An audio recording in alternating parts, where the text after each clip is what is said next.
Bienvenue à cette nouvelle édition de Minute of Learning avec votre équipe RMDC Lab.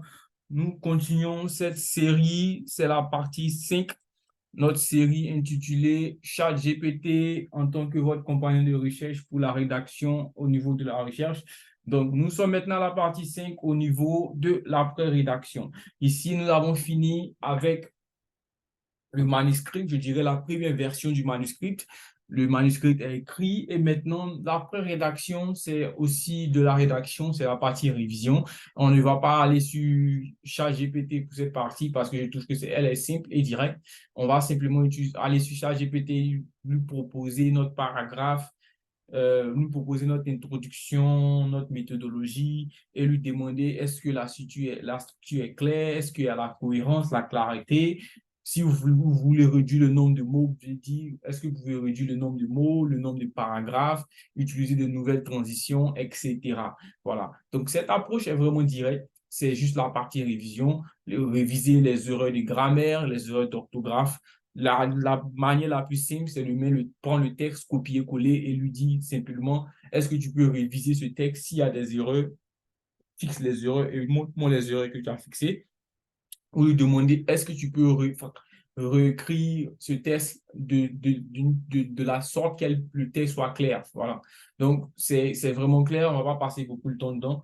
On ne va pas aller sur ChatGPT. On va simplement, je veux juste passer plus de temps pour parler de la deuxième partie de l'après-rédaction quand le manuscrit est fini. Maintenant, avec la surgence des modèles IA, comme ChatGPT, eh bien, beaucoup de journaux, les professeurs, plusieurs personnes utilisent maintenant des applications pour détecter si le texte que vous avez écrit a été écrit avec un modèle artificiel comme le ChatGPT. Comme je l'ai mentionné dans la première partie, nous, en tant que chercheurs, nous devons respecter les règles de l'EFIX, l'intégrité et tout ça. On ne veut pas faire simplement du copier-coller ou un paraphraser le texte de manière basique. Donc, il faudra s'assurer que le texte qu'on a créé ne sera pas considéré comme un texte créé par un outil artificiel comme ChatGPT. Donc, de ce fait, nous avons des modèles d'intelligence artificielle ont aussi été créés en utilisant ChatGPT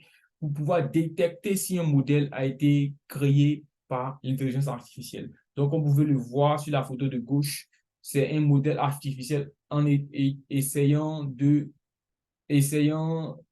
combattre un autre modèle artificiel. Donc, c'est très simple, c'est un modèle renversé. Et donc, sur la droite, j'ai mis quelques sites que nous pouvons utiliser pour détecter si notre test a été fait avec un modèle comme ChatGPT. On va aller sur le premier site vraiment de manière rapide, hein.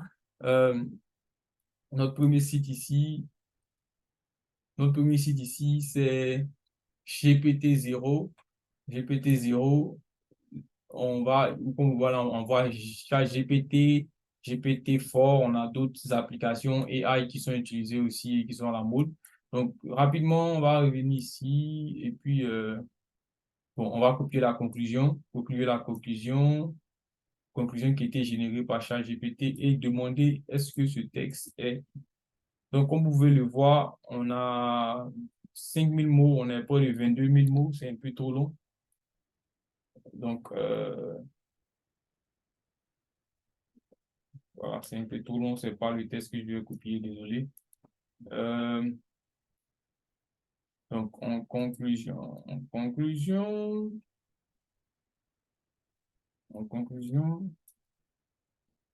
nous avons 945 mots sur 5000 caractères, c'est bon. Et maintenant, nous allons demander à GPT-0 de déterminer si le test que nous avons vient d'un GPT ou pas. Donc, après avoir scanné, euh, le GPT-0 a déterminé que 51% de ce test vient probablement d'un modèle d'intelligence artificielle. Et donc, 51%, c'est vraiment beaucoup. Ça dit automatiquement que votre test a été écrit par une intelligence artificielle. Voilà, une intelligence artificielle. Donc, il faudra réduire, encore modifier le test pour que ce pourcentage-là descend moins de 5%, et l'on pourra conclure que le texte n'a pas été écrit par un modèle artificiel comme ChatGPT. Allons essayer un autre modèle. On a aussi Writeful, qui aussi a un GPT détecteur. On va copier notre texte ici et on va lui checker. Voilà. Bon. Writeful demande que le texte soit en anglais, donc ça ne sera pas vraiment un bon exemple. On va utiliser, allons-y utiliser un autre exemple, allons-y utiliser CEO CI. Voilà.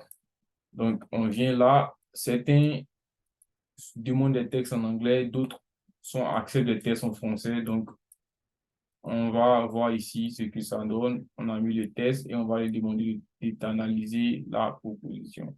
Bon, il nous dit, celui, par exemple, nous dit que le test a été écrit par un humain et que la probabilité que ça a été écrit par un IA est de 1%. Cela signifie que celui-là n'est pas vraiment n'est pas vraiment exact comme le texte précédent. Je ne sais pas s'il faut on s'enregistre avant qu'il nous donne un résultat précis. Mais ici, on peut voir comment ces modèles-là peuvent être utilisés pour détecter si un texte a été fait à partir d'un IA ou s'il a été fait à partir d'un homme. Voilà.